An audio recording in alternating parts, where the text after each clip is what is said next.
Bloopers. So welcome our extended family to our conference this week. So this is the last week of our January focus on what? Adventure. I see, you got to say it with excitement too. So I really think through these things, and for the new year, most of us want to set some intention and have goals for our new year and what we want to accomplish. We always say resolutions, but I always like to give you a different way to think about what you want to bring into your lives and how you're going to set goals for yourself. And so this year, we came back to the compass and our studies. We're going to begin more studies with our work with Joseph Campbell and the hero's journey. But I came back to the compass for the beginning of the year, which is a full circle for us. We really started studying the compass last year in January. And so to once again say, here we are to start a new chapter of our lives. You're all the heroes and heroines of your story.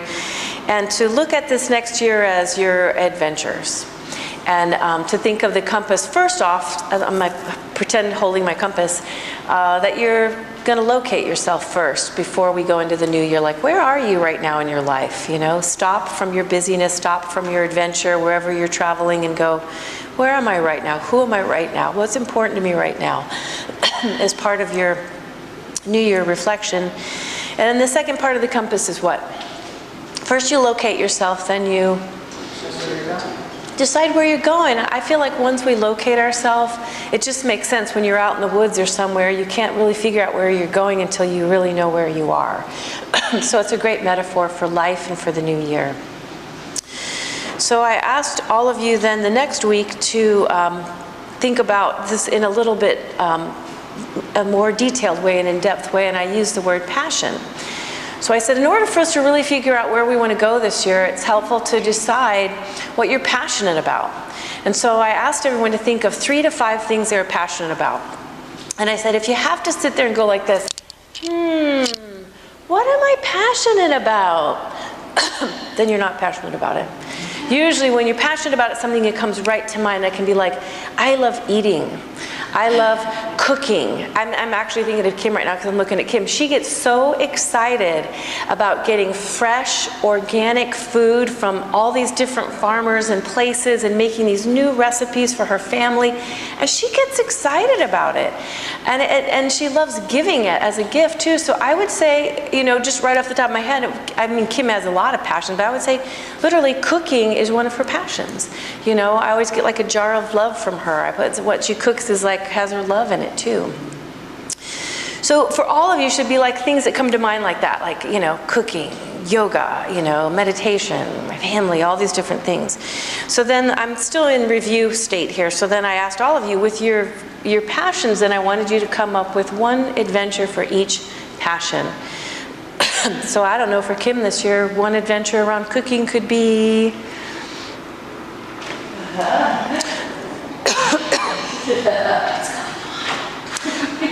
I always wanted Kim to start her own business with the Jar of Love, open her own restaurant. But no, I'm not putting that out there for Kim. She has too much on her plate. It could just be what you're already doing, you know, where you're just finding new recipes and new sources and stuff. And Kim's doing a lot of healing stuff with her cooking as well. So who knows some adventures you could set around that. But for all of you, I ask you to do that. Think of what little adventure. It could be a little adventure, it could be a big adventure that you're going to do this year that has to do with your passions. And I said at least 3 of those.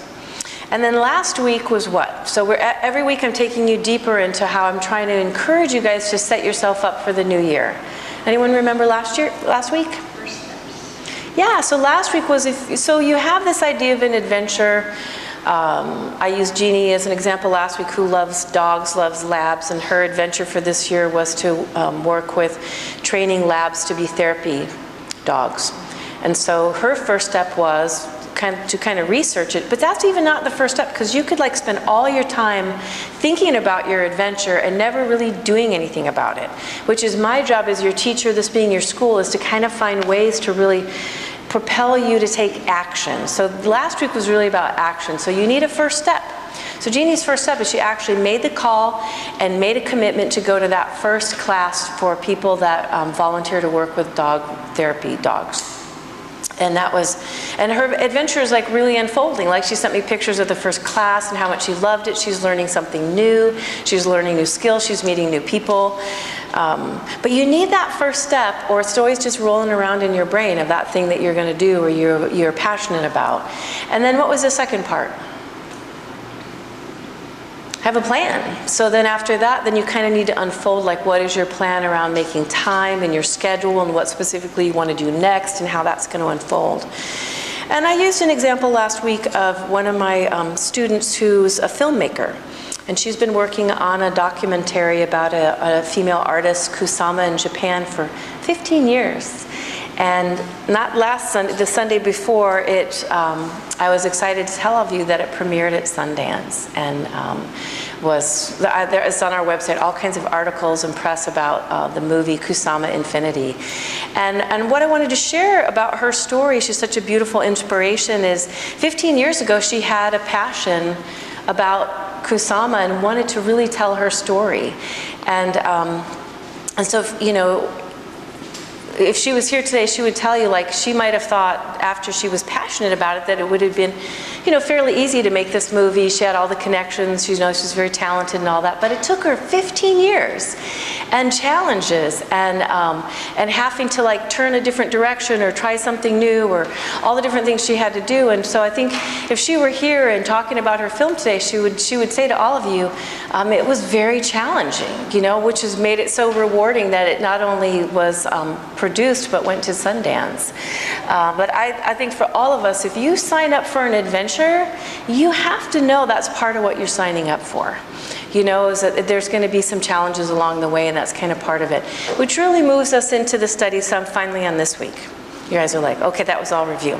So this week, my word for the week, I've been doing a lot of words for the week, is known.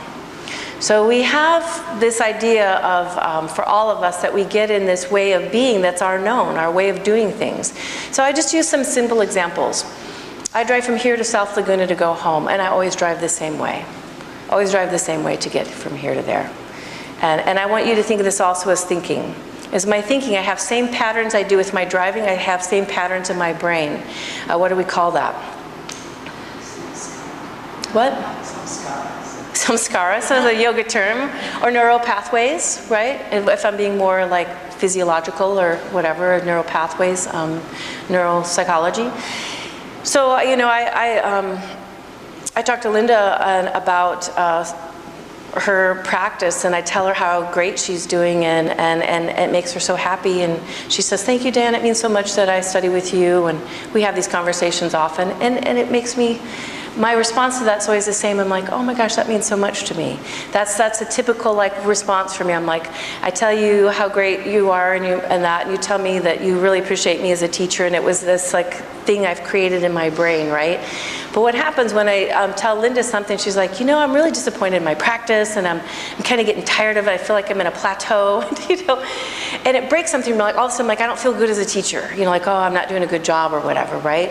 And so there was what I'm going to refer to. I'm going to come back to driving to my house now. So I always drive to my house the same way. And then all of a sudden, I go to drive to my house yesterday, and there's a detour.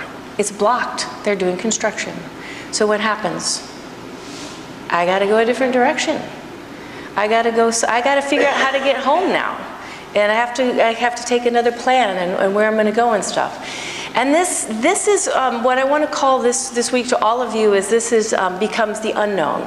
So that's my known. That's how I get home. That's how I get home. That's how I get home. All of a sudden there's a detour. Now I got to go venture into the unknown and figure out how to get home. It's a beautiful metaphor for the opportunity for us just in life. You know, we're like, her film should have been easy, right? In some sense, she's going to make a film. Well, you know, there's some hard parts in it, but all of a sudden there are these detour signs that come up, you know, and they pop up in our life. And what do we do with those? You know, we take a different direction. You know, we create new neural pathways. You know, like now I have different options on how I can get home. Maybe I saw new things on my way home. I was making a joke. Maybe I met new people. But that's a limited example. But you know what I mean. So what happens is when there was a detour, there was different ways I could look at it. Either I could look at it as just a pain in the butt, right? Or I could say, what? It's an adventure. Right. I mean, it's all your perspective. You know, it's all our perspective. So one of the things that's happened through this month of where our theme is say yes to the adventure, right? So I've been challenging you guys on your yoga mats and saying, I want you to do something that's not your known. We all have patterns of ways of being on our yoga mat. This is how I jump through. This is how I jump back. So I used headstand. This is how we go into headstand. And I challenged everyone. I said, if you can't, I want you to come up traditionally with 2 legs and come down traditionally with 2 legs. If you can do that, I want you to lift your head up off the floor. And I would say what I was expecting to see is people falling. You know, if it's something that you cannot do, and I'm asking you to do it, in a way I'm putting a detour sign up. I'm saying, you can't go this way anymore. I don't want you to come up this way anymore. I want you to come up a different way. So now you got to do something different. We don't like that. Well, you know, when I say to them, I can see people in their eyes being like, this works for me, Di. Right? This is working. Let's keep it this way. The known is working. And that's how it is for us. The known works for us. But it's a new year. And, you know, last year we talked so much about our nervous system, the sympathetic nervous system and the parasympathetic nervous system. And of course, for yoga, we want you to be in the parasympathetic nervous system, chill and cool and graceful, and it's good. But I was saying as well, you've got to be in the sympathetic nervous system, right? Or otherwise we have disease as well because we're really not living. So I always tell you guys, I want you to be chased by tigers. And I want you to fall in love. And I want you to break your heart because that's what life it gives us. That's what makes our lives full. So this year I want to say to all of you, I want you to fall. I want you to fall. And we think the opposite. I'm your teacher, you think, oh, I've got to do it right. I've already learned how to do handstand.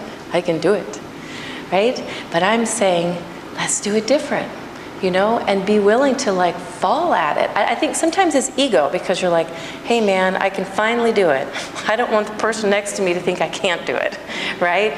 When I'm saying, no, who cares? You know, be that advanced. I love to see an advanced student that's so willing to just put it out there and just fall, you know, just do that.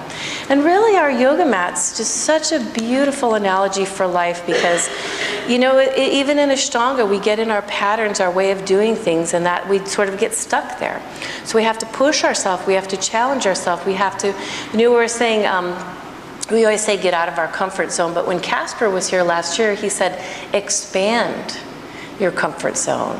You know, and so to do that, we really have to say, what in my life is so known, you know, that I can move it into I can try something unknown and be uncomfortable a little bit to do the unknown. So there are 2 ways to think of this week. One way to think of it as you're going to set your adventures around your passions and you're going to be willing to fall. You're going to be willing to fail. You're going to be willing to have detours pop up on your path. And when they do, you'll go, ah, there you are. Diana said you were going to show up, and look, there you are, detour. You're my adventure, you know, and kind of embrace it that way. Or it could be just, you know, our lives are such a mystery, right? You turn the page for 2018 and we'll make all these great plans. And then these things will happen that we would have never wished for or just completely unexpected. And you have that same opportunity to say to yourself, ah, but this is an opportunity for adventure. You know, and I'll finish with my example. You know, publishing the Love Big Journal was a passion. I almost couldn't not do it. Passions are oftentimes those things that you almost can't not do. And as much as I thought, oh, this is a great idea, and it's going to do this is where we're going to get it published, and then we're going to put it out there, and everyone's going to want one, right? And it was so many detours, so many hard parts to that I remember days, and Tamara will remember this too, where I'd just be like, whose idea was this, right? And then I'd be like, what was I thinking, right? And then I would like, we're going to be again studying Joseph Campbell again this year, The Hero's Journey, and then I would remember The Hero's Journey and go, yeah, this is what I signed up for. You know, I get a little choked up when I say that. For all of you, I want you to sign up for the things that are going to make you remember that this is an adventure, and it's not always easy. Namaste. Here's your quote by Andrew Gitt. One doesn't discover new lands without consenting to lose sight of the shore for a very long time. And my message: where will your 2018 adventures take you? What passion will give you the inspiration and courage to venture out and lose sight of your safe, familiar shore? And now, namaste.